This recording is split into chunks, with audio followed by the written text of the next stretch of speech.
ኢትዮጵያ እየተለማመጠች የምታኖራት ሀገር ናት። ሀገራችን ኢትዮጵያ ለዚህች ሀገር ንጹህ የመጠጥ ውሃ በነጻ ትሰጣታለች። ኤሌክትሪክና ፍራፍሬም አይቀራትም።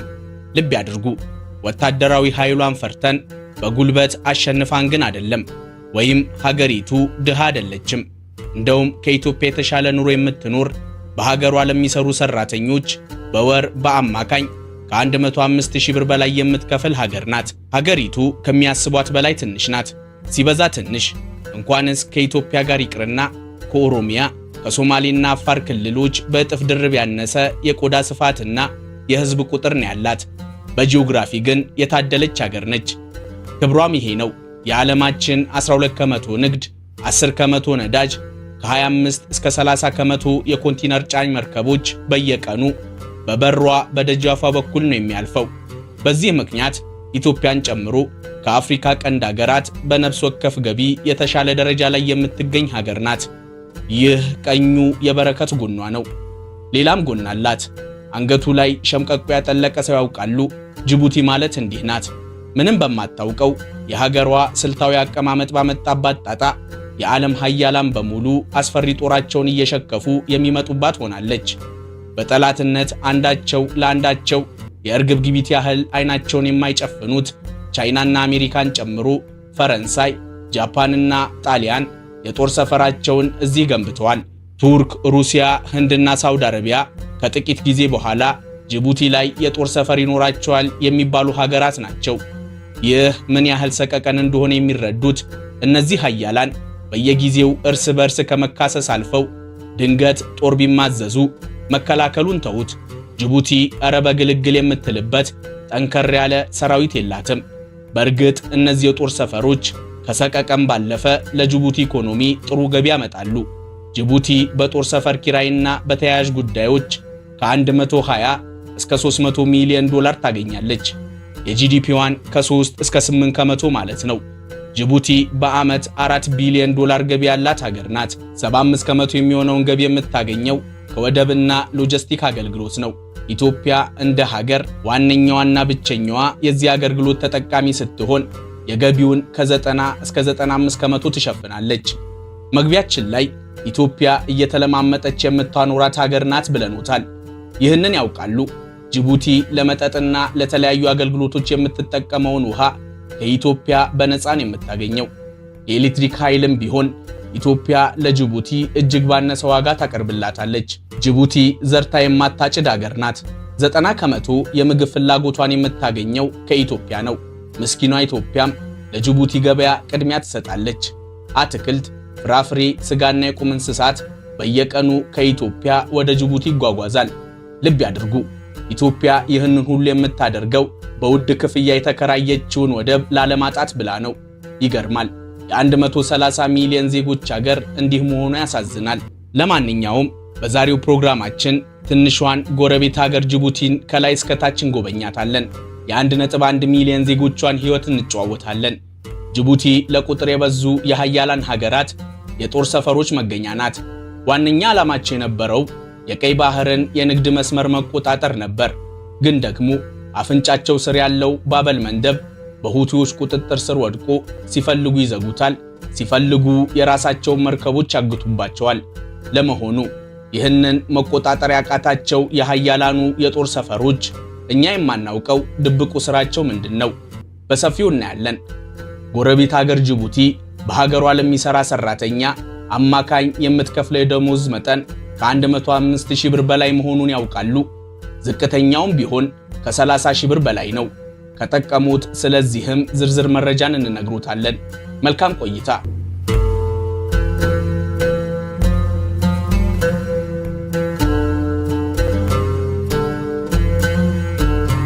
ጅቡቲ 23200 ስኩዌር ኪሎ ሜትር የምትሰፋ የ1.1 ሚሊዮን ዜጎች ሀገር ናት። 90 ከመቶ መሬቷ ጭው ያለ በረሃ ነው። ዓለማችን ላይ እጅግ ሞቃታማ ከሚባሉት ሀገራት አንዷ ስትሆን ከአፍሪካ ከባህር ጠለል በታች 155 ሜትር ዝቅ የምትል ዝቅተኛዋ ሀገር ናት።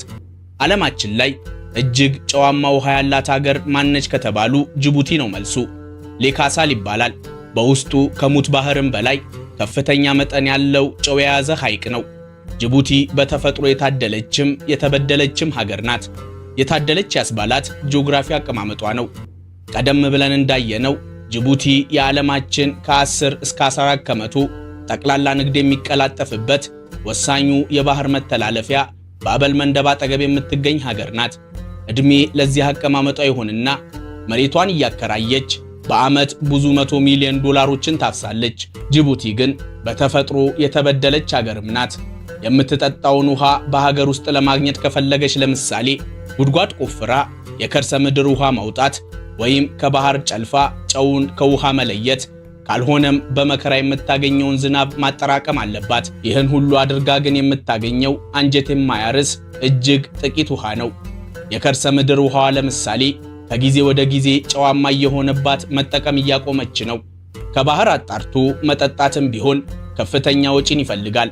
ሞቃታማዋ ሀገር የዝናብ መጠኗ በጣም አነስተኛ ነው።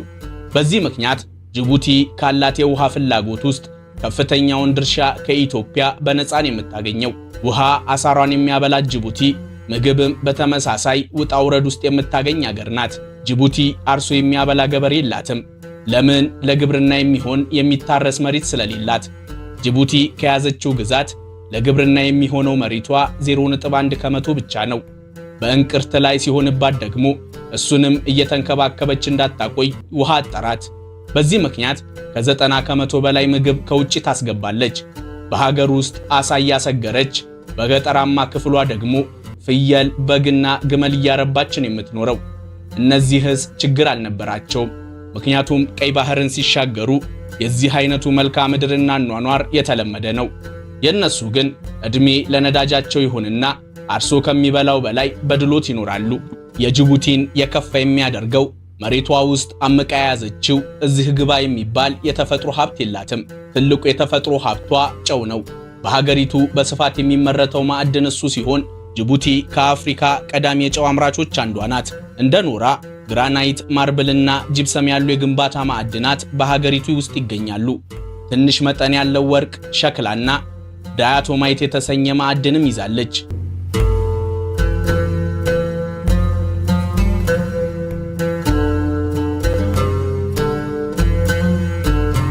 ጅቡቲ ከአብዛኛው የአፍሪካ ሀገራት የተሻለ ህይወት ነው የምትኖረው። እንደ ሀገር መካከለኛ ገቢ ካላቸው ሀገራት ተርታ ትመደባለች። ስፋቷን፣ የዜጎቿን ቁጥር ማነስና በዓመት በምታገኘው ገቢ አንጻር ካየናት ግን ሀብታም ነች ልንላት እንችላለን። 1 ሚሊዮን ዜጋና በዓመት ከ4 ቢሊዮን ዶላር በላይ ገቢ እንዳላት ነግረኖታል። የወደብ ኪራይ፣ የሎጂስቲክና የውጭ ሀገራት የጦር ሰፈሮች ኪራይ ዋነኛ የገቢ ምንጮቿ ናቸው። በዋና ከተማዋ በጣም ሀብታም የሆኑ በቅንጦት የሚኖሩ ነጋዴዎችና የመንግስት ባለስልጣናት ቢኖሩም በድህነት የሚኖሩና የሥራ አጥ ዜጎቿም ቁጥር ቀላል የሚባል አይደለም። ሎጂስቲክና የወደብ አገልግሎት፣ ሪል ስቴትና ኮንስትራክሽን ብዙ የጅቡቲ ባለሀብቶችን የፈጠሩ ቢዝነሶች ናቸው። ጅቡቲ ከቀረጥ ነፃ የንግድ ቀጠናዎች ያሏት በመሆኗ ኢምፖርትና ኤክስፖርትም ቀላል ገቢን አያመጡም። የጅቡቲ አማካኝ የነፍስ ወከፍ ገቢ ወይም ጂዲፒ ፐር ካፒታል $7810 ነው። ለማነጻጸሪያ እንዲሆኖት የኢትዮጵያ ከ3300 እስከ $4700 ይገመታል። ጥናቶች እንደሚያሳዩት ደግሞ ጅቡቲ ውስጥ አማካኝ ደሞዝ በወር $675 ወይም ከ105000 ብር በላይ ነው። ዝቅተኛ የሚባለው ደግሞ በወር $190 ወይም ከ30,000 ብር በላይ እንደሆነ የኢንተርኔት ጥናቶች ያሳያሉ። ይህ ዝቅተኛ የደሞዝ ገደብ በዋናነት በመንግስት ሰራተኞች ላይ ተፈጻሚነት ያለው ሲሆን በግል ዘርፉ ግን ደሞዙ የሚወሰነው በስራው ዘርፍና በስራው ውል አይነት ሊለያይ ይችላል። ይሁን እንጂ አብዛኛዎቹ ኩባንያዎች ይህንን ዝቅተኛ ደሞዝ እንደ መነሻ ይጠቀሙታል። ልብ ያድርጉ፣ በጅቡቲ ያለው ደሞዝ በቁጥር ከፍ ያለ ቢመስልም የጅቡቲ የኑሮ ውድነቱ ማለትም ለቤት ክራይ፣ ምግብና ለሌሎች አገልግሎቶች የሚጠየቁት ክፍያ በጣም ከፍተኛ በመሆኑ በወር $675 ወይም 105,000 ብር ጅቡቲ ውስጥ የሚሰጠው የኑሮ ደረጃና ኢትዮጵያ ውስጥ የሚሰጠው የኑሮ ደረጃ እኩል አይደለም። የጅቡቲ መገበያ ገንዘብ የጅቡቲ ፍራንክ ይባላል። $1 178 የጅቡቲ ፍራንክ ሲሆን ይህ የማይለዋወጥ ወይም ፊክስድ ኤክስቼንጅ ሬቱ ነው። የጅቡቲ ኢኮኖሚ ድክመቶችም አሉበት። ለምሳሌ ጅቡቲ ወደቦቿን እና የባቡር መስመሮቿን ለመገንባት ከቻይና ከፍተኛ ብድር ወስዳለች። ይህ ዕዳ አሁን ላይ ከሀገሪቱ ጠቅላላ ጂዲፒ 70 ከመቶ በላይ በመሆኑ ትልቅ ስጋት ሆኗል። ሌላው ደግሞ የጅቡቲ ኢኮኖሚ 90 ከመቶ የሚሆነው በኢትዮጵያ የንግድ እንቅስቃሴ ላይ የተመሰረተ መሆኑ ነው። ይህ ማለት የኢትዮጵያ ሰላም ቢናጋ ወይም ኢኮኖሚዋ ቢቀዘቅዝ ጅቡቲ ቀጥተኛ ተጎጂ ናት። ይሁንና ግን መንግስት ኢኮኖሚውን ከወደብ አገልግሎት ባለፈ ወደ ፋይናንስ፣ ቱሪዝም እና ታዳሽ ኃይል ለማስፋፋት እየሰራ ይገኛል።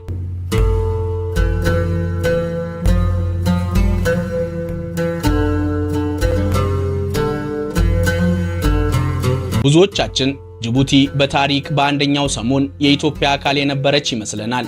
ይህ ግን የተሳሳተ መረጃ ነው። በእርግጥ በጥንታዊና በመካከለኛው ዘመን ጅቡቲ አሁን ባለው የድንበር ትርጉም ሳይሆን በታሪክና በባህል ከኢትዮጵያ ጋር እጅግ የተሳሰረች ነበረች።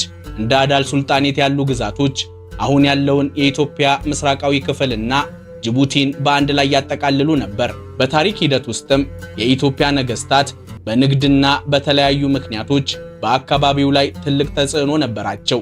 በዘመናዊ የድንበር አከላለል ግን ጅቡቲ በይፋ የኢትዮጵያ አስተዳደር ክፍል ወይም ልክ እንደ አንድ ክፍለ ሀገር ሆና አታውቅም። ኢትዮጵያ በንጉሠ ነገሥት አፄ ሚኒሊክ ዘመን ድንበሯን ስትከልል ጅቡቲ በፈረንሳይ እጅ ነበረች። ኢትዮጵያና ጅቡቲን ይበልጥ ያቀራረባቸው በ1890ዎቹ የተጀመረው የባቡር መስመር ነው። አፄ ሚኒሊክ ኢትዮጵያ የባህር በር እንዲኖራት ካላቸው ጉጉት የተነሳ ከፈረንሳውያን ጋር በመስማማት ይህንን ታሪካዊ የባቡር መስመር አስገንብተዋል። ይህም ጅቡቲ ለኢትዮጵያ የውጭ ንግድ ዋነኛ በር እንድትሆን አድርጓታል። ይሁንና ግን ጅቡቲና ኢትዮጵያ በድንበር ብቻ ሳይሆን በደምም ይዛመዳሉ ሊባል ይችላል። ጅቡቲ በባህል በቋንቋና በንግድ ከኢትዮጵያ ጋር የማይነጣጠል ታሪክ አላት። የጅቡቲ ጠቅላላ የህዝብ ብዛት 1.1 ሚሊዮን አካባቢ ይገመታል። 75 ከመቶ የሚሆነው ህዝብ የሚኖረው በዋና ከተማዋ ጅቡቲ ሲቲ ውስጥ ነው። የተቀረው ህዝብ በከፊል አርብቶ አደር ሆኖ በገጠር አካባቢዎች ይኖራል። ጅቡቲ ውስጥ የሀገሪቱን ማህበራዊና ፖለቲካዊ መዋቅር የሚወስኑ ሁለት ዋና ዋና ብሔረሰቦች አሉ። ሶማሌ ኢሳና አፋር ናቸው። እነዚህ ብሔሮች ከኢትዮጵያ ሶማሌና አፋሮች ጋር ተቀራራቢ ባህልና ቋንቋ የሚጋሩ አንድ አይነት ህዝብ ግን የሁለት ሀገራት ዜጎች ናቸው። ሶማሌ ኢሳዎች ትልቁን የህዝብ ቁጥር የሚወክሉ ገዢው መደብ ሲሆኑ እስካሁን የነበሩት የጅቡቲ ፕሬዝዳንቶች ከዚህ ብሔረሰብ የመጡ ናቸው። ኢሳ የመደባቸው ወይም የጎሳቸው መጠሪያ ነው። የመናውያን፣ ፈረንሳይ፣ ኢትዮጵያውያንና ህንዳውያን በዲፕሎማሲ በወታደርና በንግድ ሥራ ጅቡቲ የሰፈሩ ከጠቅላላው ህዝብ 5 ከመቶውን የሚወክሉ ነዋሪዎች ናቸው።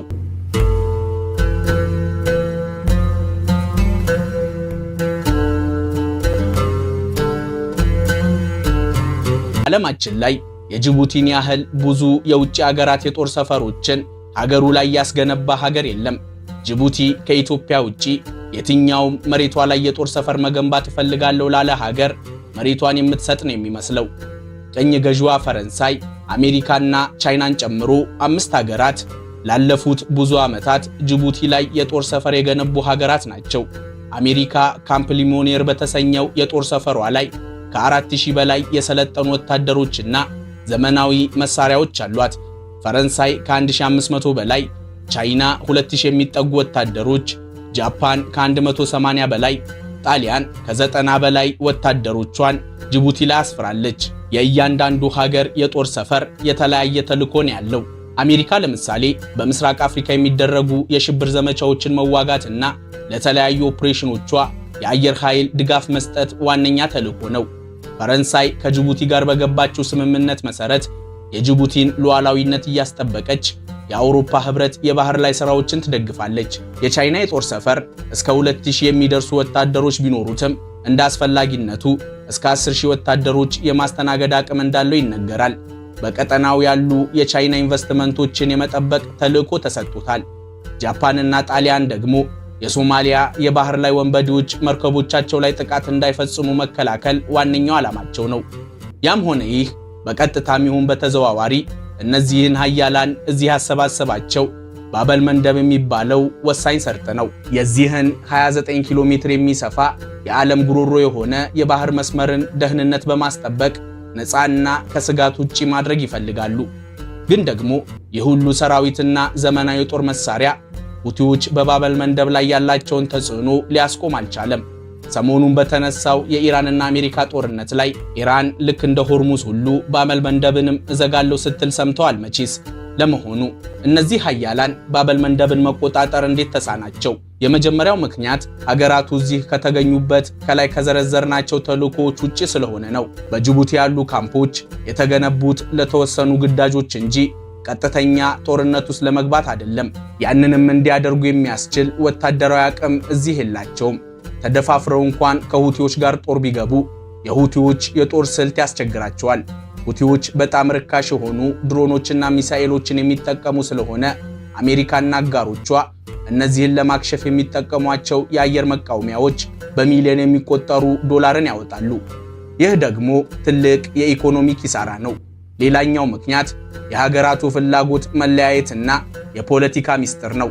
እያንዳንዱ ሀገር የራሱ የተለየ ጠላትና ወዳጅ አለው። ቻይና ለምሳሌ ከኢራን ጋር ትልቅ አጋርነት አላት። ተዘጉ በሚባሉ የባህር መተላለፊያዎች በኩል እንኳን የቻይና መርከቦች እንደ ልባቸው ማለፍ ይችላሉ። እናም ሁቲዎችን አጥቅታ ከኢራን ጋር መቀያየም አትፈልግም። አሜሪካን ብትሆን ተጨማሪ ጦርነት በመካከለኛው ምስራቅ እንዲነሳባት አትፈልግም። ሁቲዎች ከኢራን ከፍተኛ የቴክኖሎጂና የስለላ ድጋፍ ስለሚያገኙ ጦርነቱ ቢነሳ በቀላሉ እጅ አይሰጡም። ከዚህ ሁሉ በጣም የሚገርመው ምክንያት ግን በተለይም አሜሪካ ስትራቴጂካዊ ሚዛንን ለመጠበቅ ስትል ሁቲዎች እንዲጠፉ አለመፈለጓ ነው።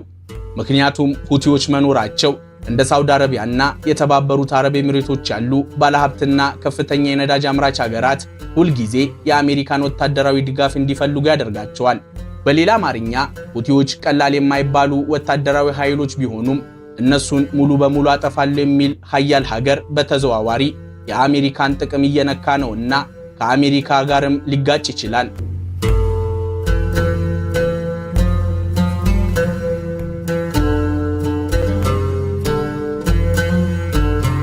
የጅቡቲ ዋና ከተማ ጅቡቲ ሲቲ ትባላለች።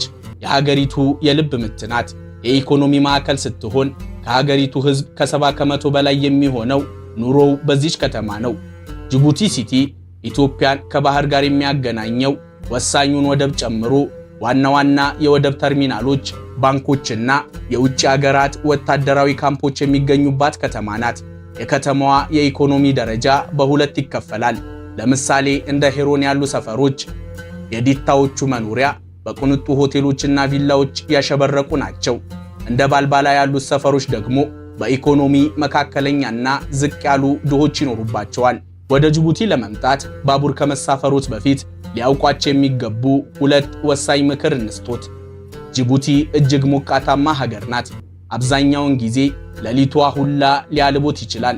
ስለዚህ ሻንጣዎትን ሲያሰናዱ ጃኬት፣ ሹራብና ጠቆር ያሉ ልብሶችን ይቀንሷቸው። ሌላኛው ጅቡቲ የመጡት እየተዝናኑ የንግድ ሁኔታውን ለማየት ይሆናል። ግን ታዲያ ካሜራ ይቅርቦት። ሀገሪቱ የጦር ሰፈሮች መገኛ እንደመሆኗ ለቀረጻ የማትመች ከካሜራ ጋር ጠበኛ የሆነች ሀገር ናት። ካሜራ በቀላሉ ችግር ውስጥ ሊያስገባውት ይችላል። ጅቡቲ እስከሆኑ ድረስ ግን የምግብ ችግር አያጋጥሙትም። ሲፈልጉ የአረብና የፈረንሳይ ጣፋጭ ምግቦች አይካሉም የሀገሩትን በየአይነትና ጥብስ በየሆቴሉ ያገኛሉ።